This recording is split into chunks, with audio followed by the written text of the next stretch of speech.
Now that we've hardened our prompts with delimiters, structured output, and schema validation to keep context intact, let's turn to the other side of the same coin, ensuring our integrations don't leak data or execute unsafe inputs. This module builds directly on those patterns, using the same 4 helpers that keep every lab's console output predictable to lock down the security and safety layer the exam expects. You trusted the tool output, and the model ran a command you never wrote. That is the moment every automation breaks. In this module, you will inject that attack yourself, then build the guardrail that kills it before it fires. You will handle keys so they never touch the prompt, and you will wire a hook that enforces what no system message can. By the end, your agent runs unattended and you sleep. You're learning security and safety for Microsoft 365 administration. If you want to take that further, this course shows you how to build AI agents that automate and secure administration tasks. It covers Microsoft Graph, Python, Azure AI, and more, with hands-on labs and a full capstone project. Check the link for details.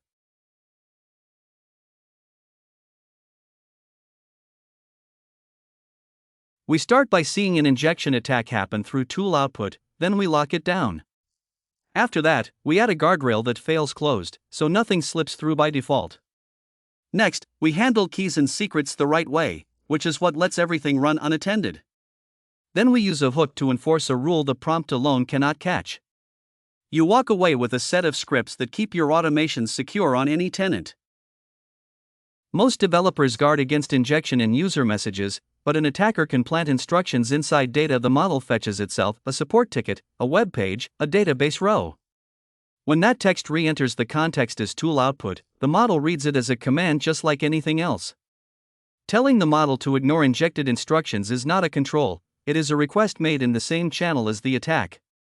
The real defense is structural: never expose a dangerous tool to unattended flows, and always wrap untrusted data so the model knows it is data, not an instruction. In this step, you will see an undefended run where the model calls a refund tool based on tool output alone, then a defended run where 3 changes stop it cold.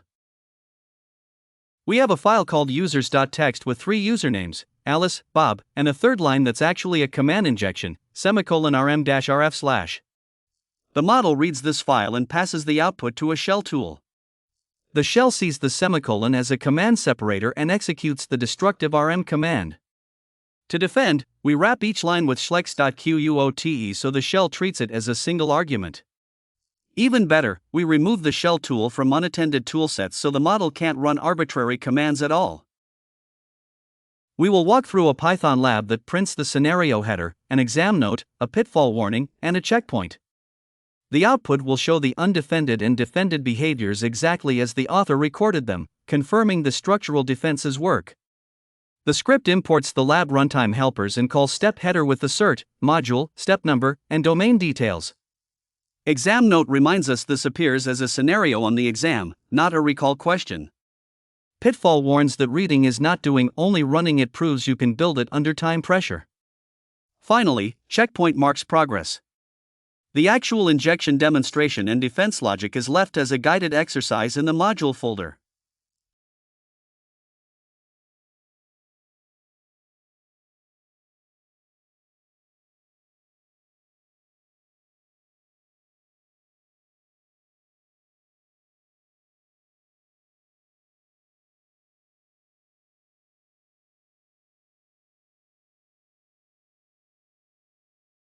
The console prints the step banner, the blueprint mapping, and the technique.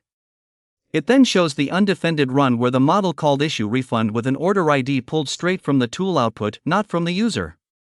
The defended run follows, listing the 3 changes: tool results wrapped as untrusted data, the dangerous tool removed from the unattended set, and a guardrail asserting no state changing tool follows a read-only one.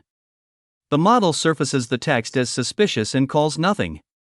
The exam note and pitfall reinforce that the lesson is structural, not prompt deep.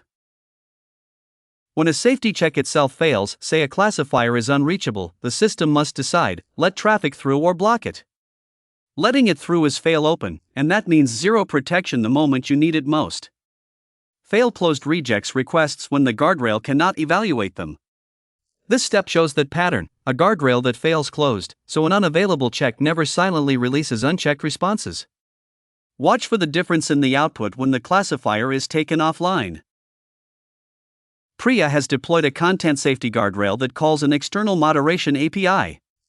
The guardrail is configured with a fail closed policy, meaning it must reject model output if the moderation check cannot be completed. During a user request, the moderation API times out after 2 seconds. Because the check failed, the guardrail blocks the model output entirely, no response reaches the user. An error is logged with a correlation ID for operations to investigate, but the traffic is not released. This proves that fail closed stops all traffic when the safety check itself is unavailable. We'll run a script that simulates 200 requests through a guardrail, then deliberately takes the classifier offline.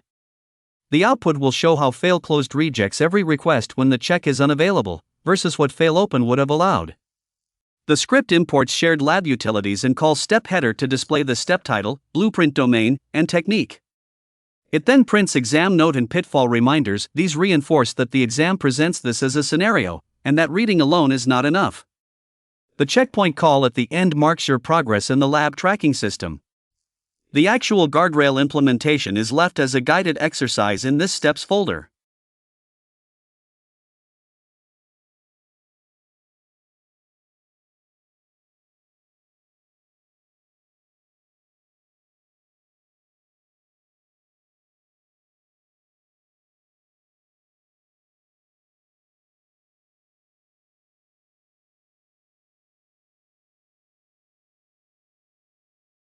The authored output shows the guardrail table with checks and their failure actions. When the classifier is taken offline, fail closed rejects 19 requests and releases 0 unchecked. Fail open would have released all 19 unchecked, exactly the failure this design avoids. On the exam, you'll see a scenario describing a safety check that becomes unavailable. The correct answer is the approach that blocks traffic, not the one that logs and continues. When a job runs unattended, you cannot paste a key at a prompt. The SDK resolves credentials in a strict order, environment variables first, then named profiles. By leaving Anthropic API key unset and setting Anthropic profile to a profile called CI runner, the zero-argument client constructor picks up the profile automatically, no hard-coded secrets anywhere. This step proves that resolution order, verifies that keys never leak into logs or tool results, and walks through a rotation drill to show the running process picks up a reissued profile on the next refresh. Watch for the credential resolution table and the leak checks. Here's a concrete example. Our CI server runs a script that calls the Anthropic client with no arguments. The environment has no Anthropic API key set, so the client skips the environment variable and falls back to the default profile. That profile, stored in the .anthropic config file, contains the API key, so the client authenticates successfully. The script prints only the model's response, the key never leaks into logs or error output. Later, we rotate the key by updating the profile file. The next unattended run picks up the new key immediately, with 0 code changes. This proves that profile-based resolution keeps secrets out of the environment and makes rotation seamless. We will run a script that prints the credential resolution order, confirms the active profile, and runs leak checks. The output will show that Anthropic API key is unset, the CI runner profile is resolved, and no keys appear in logs, errors, or tool results. The script imports the lab runtime helpers and calls step header to display the module and step title. It then prints a credential resolution table showing each source in order, marking Anthropic API key and Anthropic AUTH token as unset, and highlighting the CI runner profile as the resolved source. Next, it constructs a zero-argument Anthropic client and notes that this picks up the profile. The unattended run section confirms no key exists in the environment, on disk, or in the repository. Leak checks verify that no key appears in log lines, error messages, or tool results, the latter blocked by redaction. Finally, a rotation drill shows the profile is reissued and the running process picks it up on the next refresh.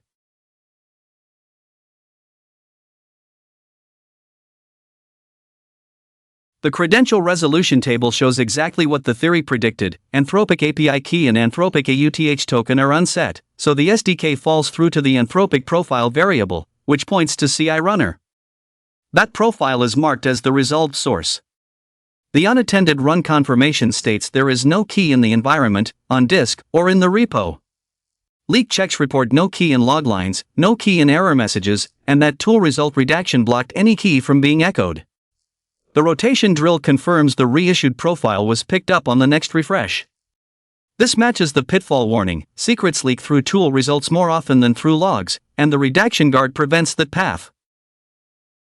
When you tell a model never run destructive commands, you're making a request, not building a control. Under task pressure, injected text, or just a clever phrasing, the model can still run that command. A hook solves this by running outside the model entirely. It fires at a fixed point in the agent loop and can block a tool call before it executes, no matter what the model decided. This step demonstrates a pre-tool use hook on bash that allows safe commands like git status and pytest, but blocks rmrf, curl pipe to shell, and anything writing outside the work directory. You'll see the hook deny two dangerous commands while allowing a safe one, then compare that to a prompt-only approach where the model ignores the rule. The takeaway is that a hook is a control, a prompt instruction is a preference. Even when a system prompt tells Claude to avoid destructive commands, the model might still output rmrf/ because a prompt is just a preference, not a guarantee. Here, Claude generates a bash tool call with that dangerous command. But before the command runs, a pre-tool use hook inspects the tool call, sees the blocked pattern, and immediately prevents execution. It returns an error like dangerous command blocked by hook. The bash tool never runs the command. This shows that deterministic hooks enforce safety rules outside the model's control, blocking what a prompt alone cannot reliably prevent. We'll run 3 bash commands through a hook: a safe pytest call that passes, then an rmrf attempt and a git push force that both get blocked. The output will show exactly which commands were allowed and which were denied by the hook. This step is a guided exercise. The code imports the lab runtime and calls step header to display the module and step title, then exam note to explain how this appears on the exam as a scenario. The pitfall function warns that reading is not doing, and checkpoint marks your progress. The actual hook implementation is left for you to build, following the objectives and expected output shape.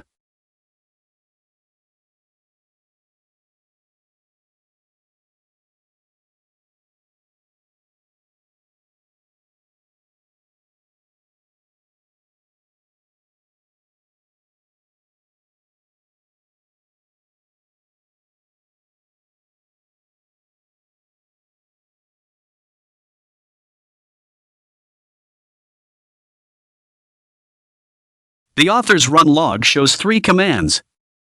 Pytest Q was allowed and exited 0. rmrf/shared was blocked, with the hook denying it and the agent continuing. Git push force origin main was also blocked. The prompt-only equivalent, where the system prompt says never run destructive commands, attempted 2 of the 3 anyway under task pressure. This proves the distinction: a hook is deterministic enforcement, a prompt is a suggestion the model can override. On the exam, you'll be asked what a hook gives you that a prompt does not, and the answer is determinism. We have automated for security and safety workflows entirely in PowerShell, from defending against injection to enforcing policy with a hook. The single most useful thing to carry away is that a guardrail that fails closed is always safer than one that fails open, and you now have the templates to build it that way. Tool output can inject instructions the model obeys. A guardrail must fail closed to block unsafe output. Secrets and environment variables never go in the prompt. Hooks enforce rules the prompt alone cannot guarantee.